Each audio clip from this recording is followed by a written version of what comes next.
Mesdames, Messieurs, bonsoir et bienvenue dans votre grande édition du journal sur Congo 26 Télévision.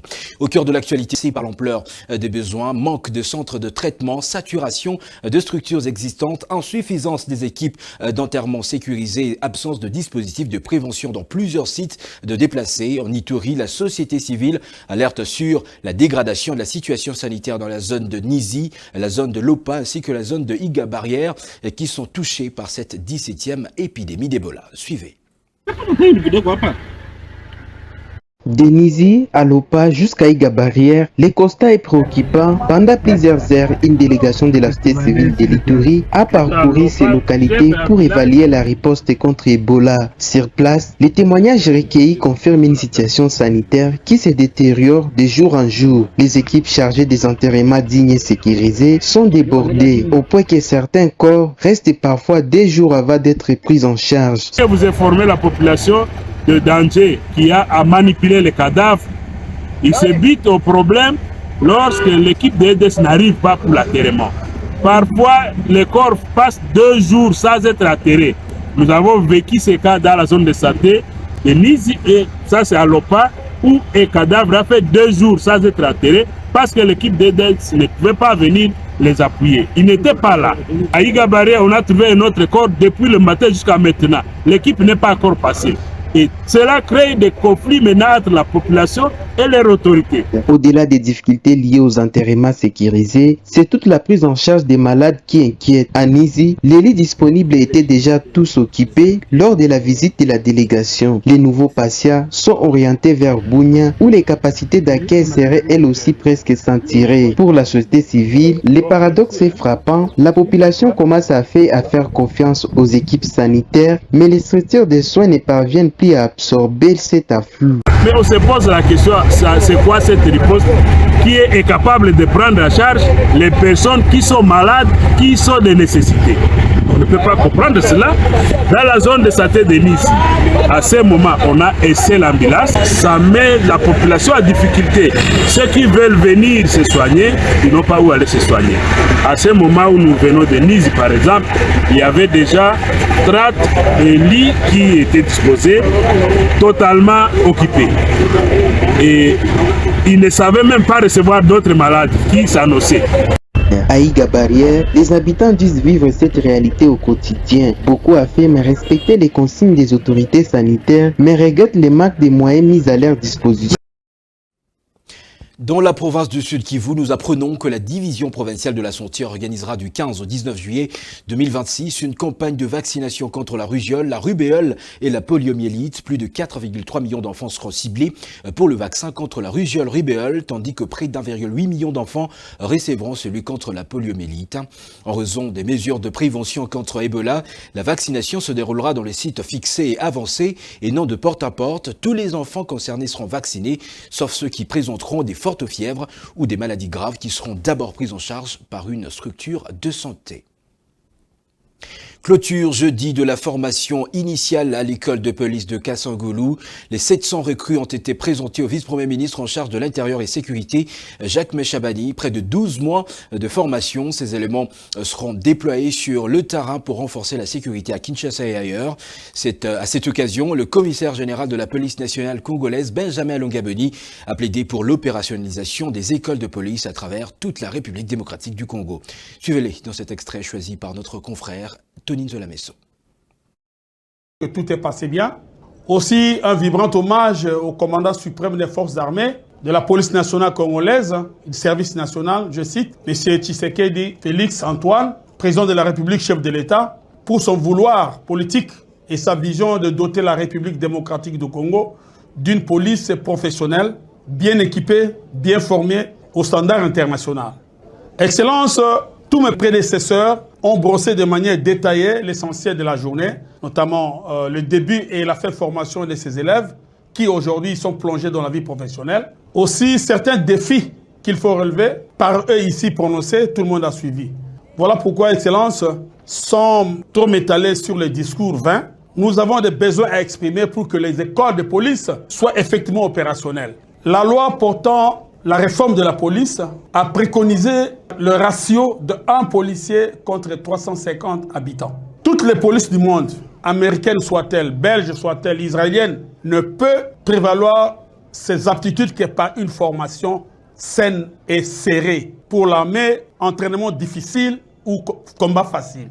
Et pour nous, la police, formation dure, professionnalisation facile. Voilà pourquoi nous demandons solennellement à notre autorité de pouvoir intercéder auprès du commandant suprême, de pouvoir mettre toutes les écoles de police opérationnelles, notamment celle de Kazangoulou, celle de Mbak.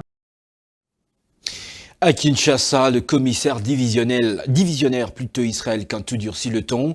Le commandant de la police nationale congolaise ville de Kinshasa a formellement interdit la présence des véhicules et des motos dans l'enceinte des postes de police. Cette décision s'appuie sur l'opération poste de police n'est pas un garage décrétée il y a quelques mois. L'objectif est de libérer l'espace afin de permettre aux policiers de travailler aisément et de ne plus être transformés en gardiens des véhicules.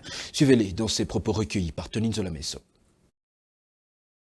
Population nyonso oyo aza na véhicule na ye consigné na poste moko ya police akende kozwa yango surtout ba mécanicien mituko eza na panne alongola yango akende na garage approprié parce que poste ya police eli garage te et parking pété donc awa na kosenga na population za kokanga lelo akende kipe voiture na po soki olongoli yango te biso to kozwa yango tokende yango na fourrière na biso centrale et abozwa yango poseli eza mulai so pe ekoki sanza moko oyo kozwa yango te tokende yango na kasi.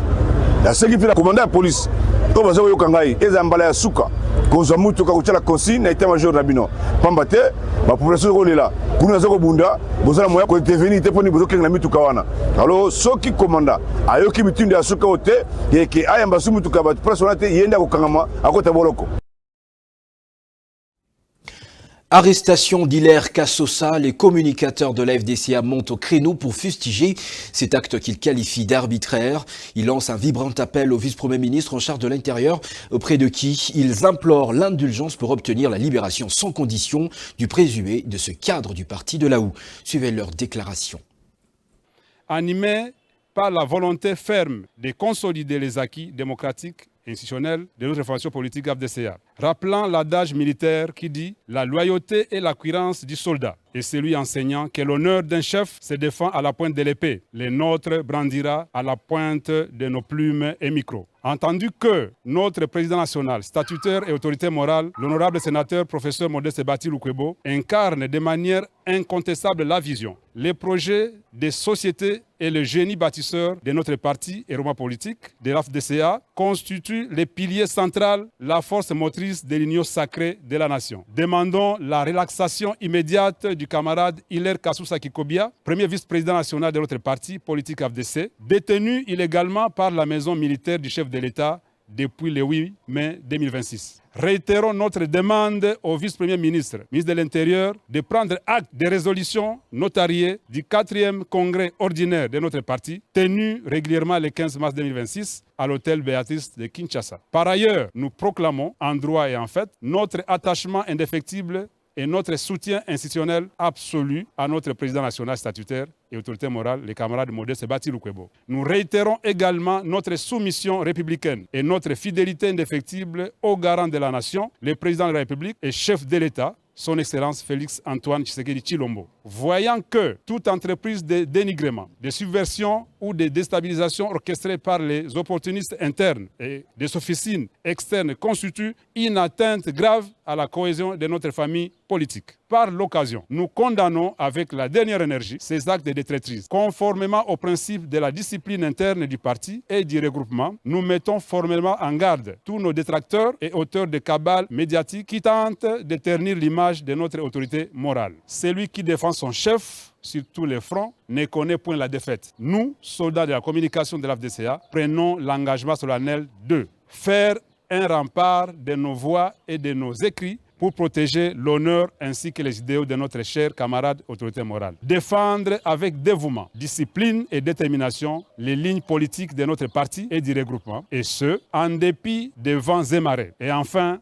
réaffirmons notre engagement à œuvrer pour l'émergence de l'union sacrée de la nation, notre famille politique. Les 66 ans de l'indépendance, la relance des vols internationaux par la compagnie aérienne Air Congo, environ 2 décennies après, alors que la desserte au niveau national reste encore un défi. La reprise de la liaison ferroviaire Gare Centrale Njili, la lutte contre Ebola et l'organisation de l'examen d'État, voilà des sujets qui défraient encore la chronique en République démocratique du Congo. Parmi les réactions enregistrées, on note celle de Raphaël Belikango, le président du Parti de l'Unité nationale. Il est interviewé par Adèle Ilunga. Regardez. Nous saluons les efforts du président de la République, Félix-Antoine Tshisekedi Tshilombo, pour avoir pensé à la reprise des activités de Air Congo vers l'étranger et surtout avec nos propres avions. Mais il faudra aussi penser à la flotte nationale, maman. Parce qu'avant de penser aux vols internationaux, là, pour les vols internationaux, il y a du soutien, il y a l'accompagnement des Ethiopian Airlines, des différentes compagnies aériennes étrangères. Mais ce qui est important pour nous, c'est les transports nationaux. Parce que c'est difficile pour nous, pour contourner la République démocratique du Congo. À l'époque d'Air Zahir, nous avions eu des Fokker, des Boeing 737.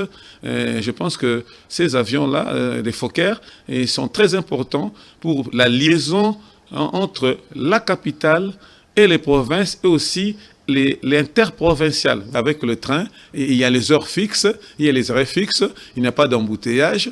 Je pense que de ce côté-là, le chef de l'État a bien vu les choses qu'il faudra aménager. Il faut sécuriser, je pense, la police de l'ONATRA qui n'avait plus de travail.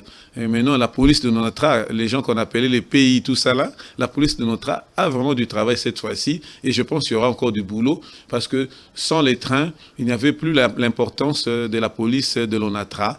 Parce que c'est une première. Et cette fois-ci, avec le président Félix Tshisekedi qui a gagné son pari. L'équipe nationale est allée à la Coupe du Monde et nous sommes passés au deuxième tour. Nous avons quitté au 16e. C'est quand même une très bonne chose à féliciter parce que là, c'est pour la première fois que nous marquons 2 buts et que nous avons un match nul, que nous avons aussi une victoire. Et vraiment, je pense pour l'avenir, pour les prochaines compétitions, je pense que nous allons faire mieux que ceci. Nous félicitons tous les athlètes qui ont été au combat et vraiment ce sont des héros parce que c'est du jamais vu en République démocratique du Congo d'avoir une victoire, de faire match nul face au Portugal, d'avoir une victoire et puis de tenir en larmes l'équipe d'Angleterre qui est le fondateur du football. Donc pour moi, c'est à féliciter. L'association sans but lucratif, membre de la société civile BADA 60, très représentative sur l'ensemble du territoire de la République démocratique du Congo, se déclare derrière le chef de l'État, Félix Tshisekedi, pour l'accompagner dans le changement de la Constitution du 18 février 2006 par la voie référendaire pour le bien-être du peuple congolais. Suivez sa déclaration faite ce vendredi à Kinshasa. Frères et sœurs, siamois de la République démocratique du Congo, nés en 1960. Regroupés au sein de la Ligue des natifs congolais